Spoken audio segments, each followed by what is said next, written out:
36 জুলাই থেকে আজ পর্যন্ত বাংলাদেশের কেউ বিচার বহির্ভূত হত্যাকাণ্ডের শিকার হয়নি, যার মূল কৃতিত্ব যেতে পারে আমাদের শ্রদ্ধাভাজন শিক্ষক আসিফ নজরুলের নেতৃত্বের প্রতি।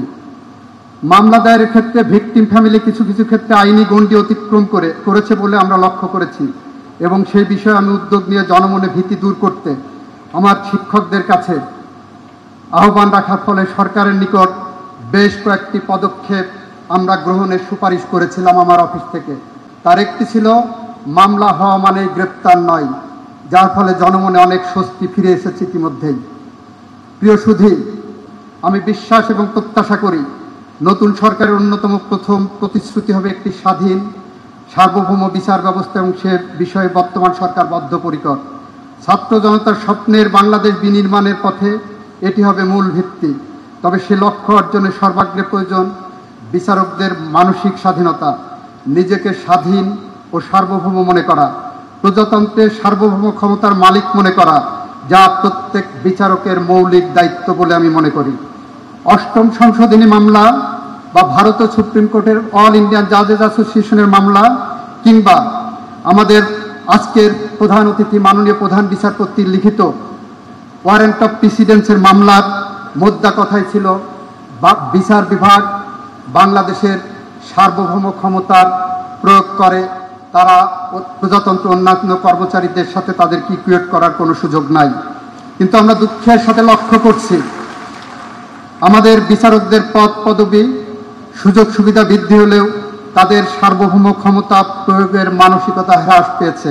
বিশ্বমানের থার্মিক্স রড, সালাম স্টিল থার্মিক্স, দেশের একমাত্র থার্মিক্স রড। বিচার বিভাগের জন্য একটি বড় চ্যালেঞ্জ হলো দুর্নীতি, বা যা অর্থনৈতিক কিংবা বুদ্ধিভিত্তিক দুর্নীতি হতে পারে। জাতি প্রত্যাশা করে বিচার বিভাগ যে কোনো ধরনের দুর্নীতি কিংবা সিন্ডিকেট মুক্ত থাক।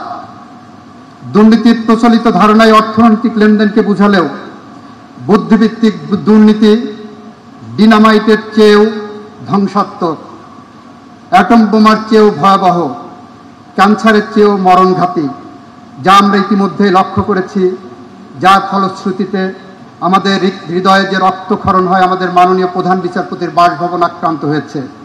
সুতরাং শুদ্ধি অভিযানের মাধ্যমে বিচার বিভাগের সকল স্তর থেকে দুর্নীতি নির্মূল করা সংশ্লিষ্ট কর্তৃপক্ষের নৈতিক দায়িত্ব এবং বড় চ্যালেঞ্জ বলে আমি বিশ্বাস করি। প্রিয় সুধী, রাষ্ট্রের 3টি অঙ্গের নিরীক্ষক এবং অভিভাবক বিচার বিভাগ যখন অন্য 2 অঙ্গ এড়িয়ে যায়, ভুল করে, অন্যায় বা অবৈধ কোনো কিছু করে, তখন বিচার বিভাগ সাড়া দেয়, প্রতিরোধ ও প্রতিকারের ব্যবস্থা করে। রাজনীতি, স্বজনপ্রীতি, দুর্নীতির ঊর্ধ্বে বিচারক সুলভ ব্যক্তিত্ব, মর্যাদা, ঐতিহ্য মনে প্রাণে ধারণ করে দায়িত্ব পালন করলে বিচার বিভাগ তার সঠিক অবস্থানে প্রতিষ্ঠিত হবে, একথা নিশ্চিত করে বলা যায়। বিপ্লবোত্তর বাংলাদেশকে কাঙ্ক্ষিত লক্ষ্যে পৌঁছে দিতে বিচার বিভাগের স্বাধীনতা নিশ্চিত করার অনেক বড় সুযোগ আমরা হাতে পেয়েছি। আসুন আমরা জাতির স্বপ্ন পূরণের এই সুযোগকে যথাযথভাবে কাজে লাগাতে এগিয়ে যাই অপার সম্ভাবনার পথ ধরে। প্রিয় সুধী, সর্বাবস্থায় আইনের শাসনকে মূল্য দিতে হবে। লর্ড ডেনিং বলেছিলেন, তুমি যত উঁচুই হও, আইন তোমার ঊর্ধ্বে। সুতরাং কেউই আইনের ঊর্ধ্বে নয়। এই নীতিকে লালন করতে হবে সর্বদা। যতই বাধা আসুক, বিচারকের উপর অর্পিত দায়িত্ব থেকে বিচ্যুত হওয়া যাবে না। নিষ্ঠার সাথে দায়িত্ব পালন করে যেতে হবে। অনুরাগ বা বিরাগ থেকে নিজেকে দূরে রাখতে হবে। বিচারক সত্য মিথ্যার মিশ্রণ থেকে সত্যকে ছেঁকে তোলার কাজটি করেন।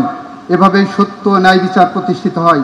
এজন্য নিজেকে প্রথম সততার প্রশ্নে মানোত্তীর্ণ হতে হবে। একজন বিচারকের জন্য সততা ও নিষ্ঠার বিকল্প নেই। ন্যায় বিচারের সওগাত বিচার প্রার্থীদের দোরগোড়ায় পৌঁছে দিতে হবে আপনাদেরকেই। বিকল্প বিরোধ নিষ্পত্তির কার্যকর করতে হবে। প্রোবেশন অফ অফেন্ডার্স অর্ডিন্যান্স 1960-এর বিধান কার্যকরে সচেষ্ট হতে হবে, যা মামলা জট কমানোর জন্য একটি সর্বোৎকৃষ্ট পন্থা হতে পারে। আশা করি সেদিকে আপনারা লক্ষ্য রাখবেন।